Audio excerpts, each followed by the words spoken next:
I was just a translator until a Galactic Court made me an alien groom. Asterisk the assignment Jamie Rodriguez never imagined that accepting a routine translation job would turn her life upside down. As one of Earth's most skilled xenolinguists, she specialized in the complex dialects of the Outer Rim species. Her cramped Chicago apartment was filled with language learning pods, holographic dictionaries, and half-empty coffee cups that sustained her through long nights of linguistic analysis. The morning everything changed started like any other. Jamie was reviewing Zephyrian conjugation patterns when her communicator chimed with an urgent message from the Galactic Translation Bureau. Priority assignment. The message read, "Immediate departure required. Destination, Nexus Prime Judicial Station. Case involves diplomatic immunity dispute between the Valorian Empire and the Crystalline Collective." Jamie groaned. Diplomatic cases were notoriously tedious, involving endless ceremonial speeches and bureaucratic jargon. But the payment was substantial enough to finally upgrade her translation equipment and maybe take that vacation to Europa she'd been promising herself. 3 hours later, she found herself aboard a luxury transport vessel, watching Earth shrink to a blue marble in the viewport. The journey to Nexus Prime would take 2 days, giving her time to study the case files. What she discovered made her stomach drop. The dispute centered around Prince Kale Vorthik of the Valorian Empire. Apparently, he'd been accused of violating a sacred Crystalline Collective ceremony by his mere presence. The Crystallines claimed cultural contamination, demanding either his execution or permanent exile. The Valorians, naturally, were outraged. Jamie studied Prince Kel's file with growing curiosity. At 28, he was surprisingly young for a diplomatic envoy. His species, the Valorians, were humanoid but distinguished by their silver-blue skin and luminescent markings that shifted with emotion. They were known for their fierce loyalty, advanced technology, and complex honor codes. What struck Jamie most were the prince's academic credentials. He held degrees in interspecies anthropology and quantum linguistics, fields that overlapped with her own expertise. She found herself wondering what kind of person combined royal duties with scholarly pursuits. Upon arriving at Nexus Prime, Jamie was immediately overwhelmed by the station's grandeur. Towering crystal spires housed courts that adjudicated disputes across a dozen sectors.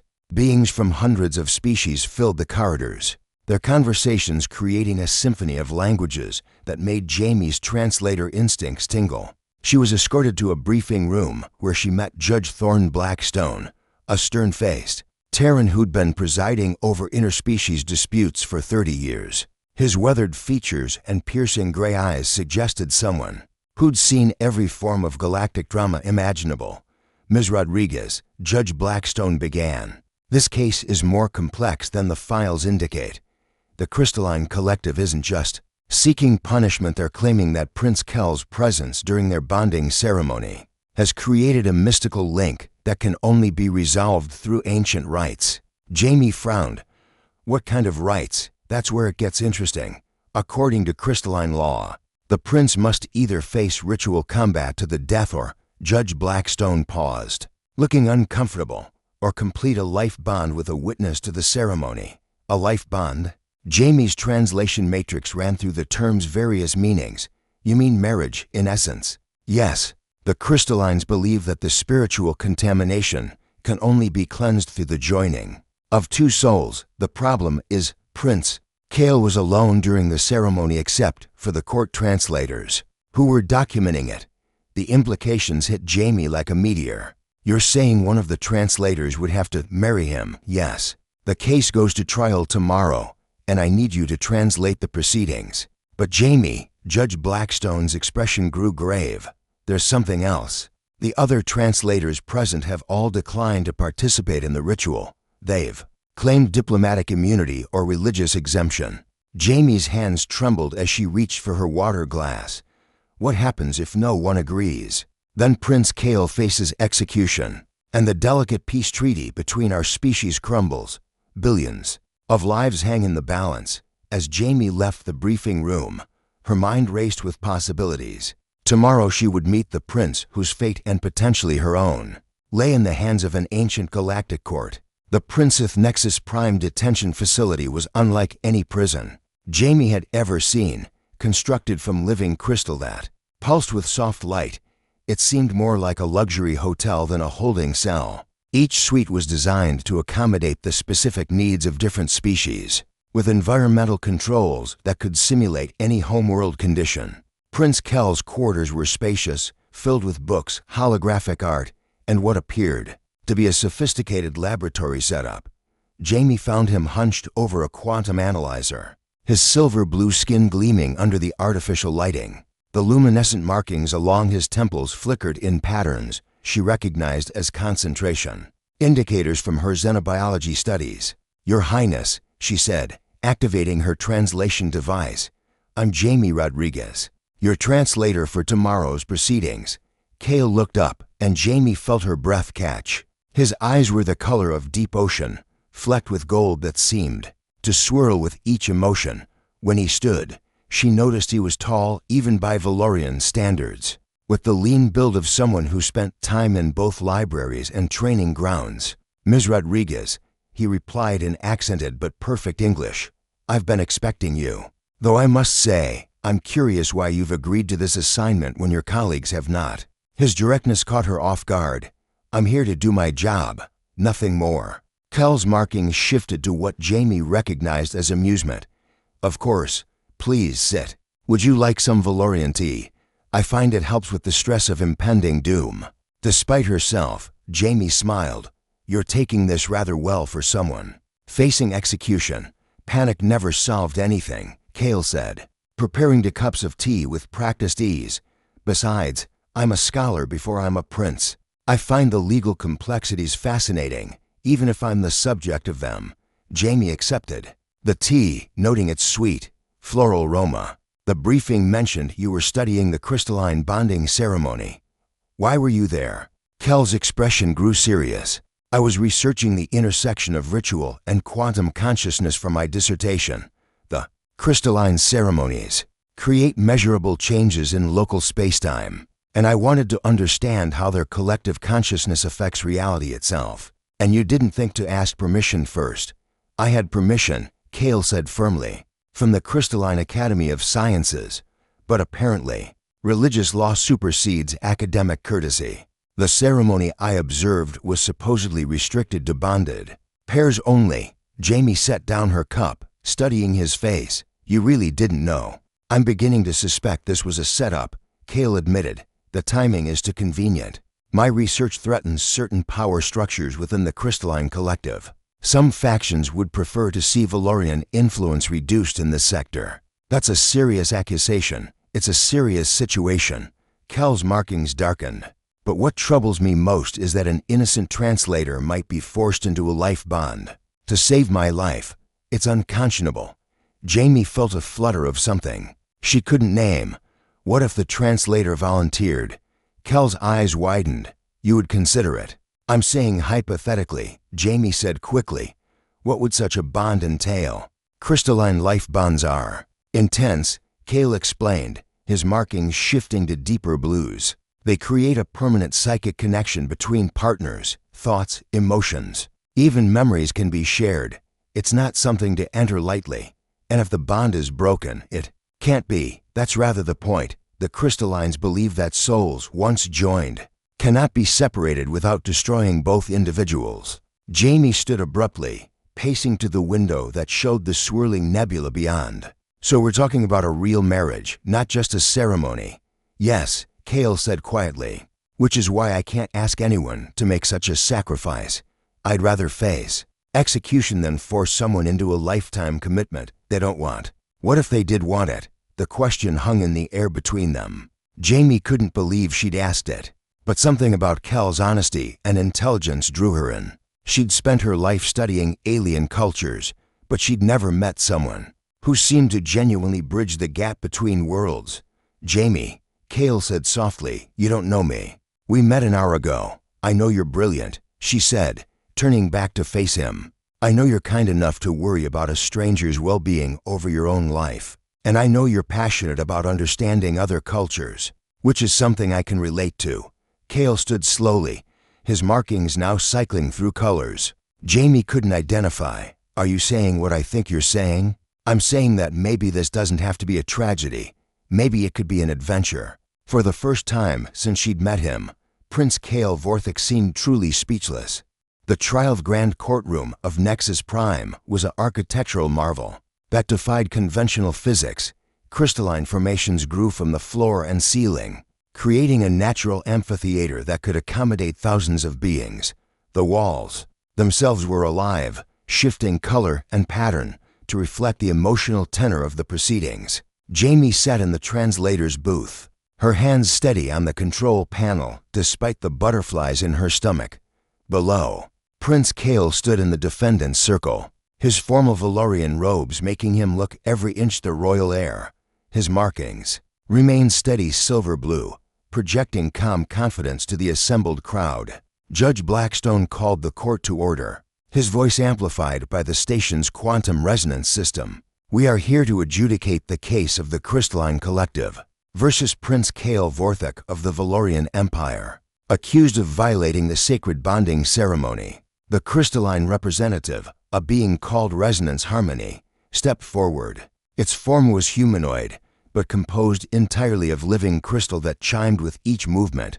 When it spoke, its voice was like wind through crystal caves. Honored Judge, Harmony chimed. The defendant has contaminated our most sacred ritual with his unbonded presence. The spiritual pollution can only be cleansed through the ancient rites of soul joining, or the ultimate purification of death.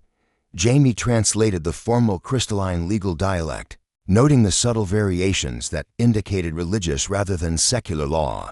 The crystallines weren't just following legal precedent, they were following divine commandment. The Valorian representative, General Zara Ironheart, presented their defense with military precision. The prince had academic clearance from the Crystalline Academy of Sciences. He was conducting legitimate research with proper authorization. Academic law does not supersede religious law, Harmony replied, its crystalline form brightening with indignation. The ceremony was sacred, restricted to bonded souls only. The contamination requires purification. Judge Blackstone leaned forward. Resonance Harmony, explain the nature of this purification ritual. The unbonded one must join souls with a witness to the ceremony, creating the sacred bond that was missing. This will cleanse the contamination and restore balance to our spiritual realm. And if no witness agrees to this bonding, Harmony's form darkened. Then the contamination must be purged through the defendant's death. There's no other way. The courtroom fell silent except for the gentle humming of the crystal walls. Jamie felt the weight of hundreds of eyes upon her as the only remaining translator present. During the ceremony, Judge Blackstone addressed her directly. Ms. Rodriguez, you were present during the bonding ceremony in question. Do you understand the implications of the crystalline law as presented? Jamie's voice was steady as she replied, Yes, Your Honor. I understand that I have a choice to make. The court recognizes that this puts you in an impossible position. You are under no legal obligation to participate in this ritual. The court will not compel you to enter into a life bond against your will. Thank you, Your Honor. Jamie stood, her hands trembling slightly. I request permission to address the court. Judge Blackstone looked surprised but nodded. Permission granted. Jamie stepped down from the translator's booth, walking to the center of the courtroom. The crystal walls pulsed with anticipation, and she could feel the collective attention of beings from across the galaxy focused on her words. I've spent my life studying different cultures, she began, her voice carrying clearly through the chamber. I've learned that sometimes the most profound connections happen in the most unexpected ways. The crystallines speak of soul joining, as if it's a punishment, but maybe it's something else entirely. She turned to look at Prince Kael, whose markings had begun to glow brighter. I've gotten to know the defendant over the past day. He's intelligent, compassionate, and genuinely committed to understanding other cultures. If I have to choose between watching him die or taking a chance on something extraordinary, the choice is easy. The courtroom erupted in whispers that sounded like wind through a forest of different languages. Jamie raised her voice above the noise. I volunteer to undergo the soul-joining ritual with Prince Kael Vorthik. Resonance Harmony's form blazed with light. The witness offers herself freely. There's no coercion, none, Jamie said firmly. I make this choice of my own free will. Judge Blackstone looked between Jamie and Kale, his expression unreadable. Prince Kale, do you consent to this arrangement? Kale stepped forward, his entire form now radiating soft light. I accept Ms. Rodriguez's offer, with gratitude and the solemn promise to honor the bond she's willing to create. Then let the records show that the soul-joining ritual will commence immediately. Judge Blackstone declared, "May the galaxies witness the joining of two souls in the name of justice and peace." As the courtroom transformed around them, crystal formations growing to create a sacred space, Jamie felt a mix of terror and exhilaration. She was about to marry an alien prince she'd known for less than 2 days, and somehow, it felt like the most natural thing in the universe. The bonding ritual chamber materialized around Jamie and Kale as the courtroom's living crystal walls reshaped themselves into an intricate sacred space. Geometric patterns of light pulsed through the crystalline surfaces, creating harmonies that seemed to resonate in Jamie's bones. The assembled witnesses' representatives from dozens of species formed a circle around the central days where the ceremony would take place. Resonance harmony glided forward, its form now blazing with ceremonial light. The soul-joining ritual of the crystalline collective is ancient beyond measure. It binds not just hearts and minds, but the very essence of being. Are you prepared to proceed?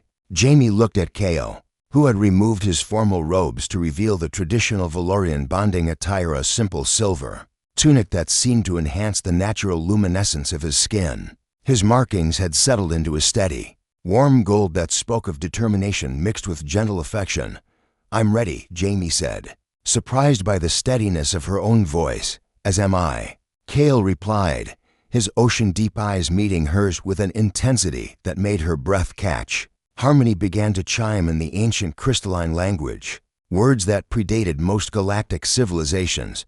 As Jamie translated instinctively, she realized the ritual was less about legal compliance and more about the genuine transformation of two separate beings into something greater. "Place your hands upon the resonance crystal," Harmony instructed. In the center of the days, a massive crystal formation had grown, its faceted surface reflecting infinite rainbows of light. Jamie and Kale approached from opposite sides, their hands meeting on the warm crystal surface. The moment their skin touched, both the crystal and Kale's markings flared with brilliant light. Jamie gasped as she felt something she'd never experienced before, a consciousness that wasn't her own, gentle and curious, brushing against the edges of her mind. It was Kale, she realized, his thoughts carrying warmth and wonder and a protective tenderness that made her heart race. "Is this real?" she thought, and was amazed when she felt his response, like an echo in her mind. "As real as starlight," came his mental voice, tinged with awe. "Jamie, I can feel your courage, your intelligence, your incredible capacity for love. How did I get so fortunate?" The crystal beneath their hands began to pulse in rhythm with their heartbeats, which had somehow synchronized without their conscious effort. Harmony's chiming grew more complex, weaving harmonies that seemed to physically connect them to each other and to the living ship around them. "Speak now your intentions," Harmony commanded. "Let your words bind your souls across space and time." Kale spoke first, his voice carrying both the formal cadence of royal training and the raw honesty of genuine emotion. "I, Kale Vorthok, Prince of the Valorian Empire, take Jamie Rodriguez as my soul bond, my partner in discovery, my companion across the stars. I offer her my protection, my devotion, and my eternal commitment to honor the extraordinary gift of her trust." Jamie felt tears she didn't know she was crying as she responded, "I, Jamie Rodriguez of Earth, take Kale Vorthok as my soul bond, my partner in adventure, my guide to new worlds and new understandings. I offer him my loyalty, my love, and my promise to stand beside him whatever the cosmos might bring." New beginnings. 6 months after the trial that changed everything, Jamie stood on the observation deck of the Valorian Royal Palace, watching the twin suns set over the crystal mountains of Valoria. Prime, the sight still took her breath away. Spires of living crystal that sang in harmony with the wind, gardens that bloomed with flowers that shifted color with the planet's emotional resonance, and cities that seemed to grow organically from the landscape itself. "Still thinking about Earth?" Kale asked, joining her at the railing. "Even after all this time?" His presence in her mind felt like coming home. Sometimes, Jamie admitted, leaning into his warmth, but not with sadness anymore, more like gratitude for the journey that brought me here. Through their bond, she felt his understanding and the echo of his own occasional homesickness for the solitary life of a scholar. But they'd found something better than what they'd lost, a partnership that enhanced both their strengths and supported them through their weaknesses. The translation center is almost complete, Kale said, gesturing toward the construction happening in the valley below. Your design for the multilingual interface is revolutionary. 3 more species have requested to join the project. Jamie smiled. The Galactic Translation Center had been her idea, a place where linguists from across the galaxy could collaborate on breaking down communication barriers between species. It would be the first of its kind, and she would serve as its director, while Kale continued his research into quantum consciousness and cultural anthropology. Dr. Vex finished the analysis of the crystalline ceremony recordings, she said, pulling up a holographic display from her wrist communicator. You were right about it being a setup. The faction that opposed your research deliberately scheduled a restricted ceremony for the same time as your approved observation. Kel's markings darkened with annoyance. I suspected as much. Have they been charged? Resonance Harmony is handling it internally, apparently. The faction responsible has been expelled from the collective. They're calling it spiritual corruption through deliberate deception. Ironic, Kale mused. They accused me of contamination while practicing it themselves. The important thing is that the truth came out, Jamie said, and that something good came from their scheming. She felt his burst of affection and amusement through their bond. Are you calling our marriage something good? I'm wounded by such faint praise. Jamie laughed, turning to face him fully. I'm calling our marriage the best thing that ever happened to me, and you know it. I do know it, he said softly, his hands coming up to cup her face. Because I feel it every day through our connection. Your joy, your love, your excitement about our life together. It's the most beautiful thing I've ever experienced. Even more beautiful than your precious quantum consciousness research. Infinitely more beautiful, he said, leaning down to kiss her. Though I have to admit, our bond has given me fascinating insights into the nature of consciousness itself. We might be the first documented case of true psychic integration between different species. Leave it to you to find the academic angle in our love story, Jamie teased, but she was smiling. One of the things she adored about Kale was his ability to find wonder and learning opportunities in everything. Speaking of our love story, Kale said, his markings shifting to the deep blues that indicated nervousness. I have something to tell you. Jamie felt his emotional state through their bond, excitement mixed with apprehension. What is it? My parents are coming to visit next week. Jamie's eyes widened. She'd been corresponding with the Emperor and Empress of Valoria through formal diplomatic channels, but she'd never met them in person. Your parents, the rulers of an entire star system, who are very eager to meet the brilliant translator who stole their son's heart and revolutionized interspecies communication in the process, Kale said, his nervousness spiking. They're actually quite excited about having a daughter-in-law who can help them establish better relationships with the Outer Rim species. That's actually wonderful, Jamie said, her own excitement building. I've been wanting to discuss the linguistic patterns of the hegemony worlds with someone who has diplomatic experience there. Kel's relief flooded through their bond.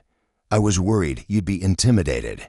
I married an alien prince and moved to another planet to start a galactic translation center.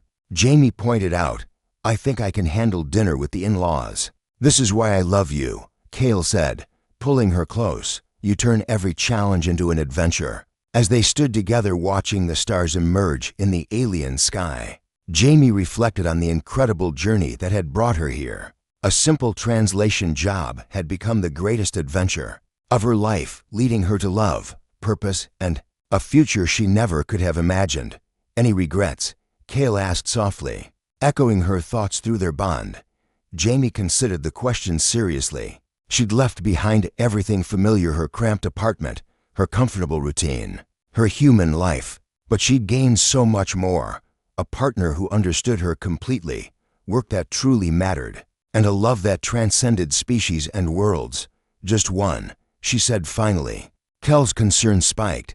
What? I regret that it took an interspecies legal crisis to bring us together, Jamie said, grinning at his expression. We could have saved everyone a lot of trouble if we just met at a conference instead. His laughter echoed across the crystal gardens and through their bond. Jamie felt his complete and perfect happiness, whatever challenges lay ahead meeting. His parents building their translation center, navigating the complex politics of an interstellar empire they would face them together. After all, they had eternity to figure it out.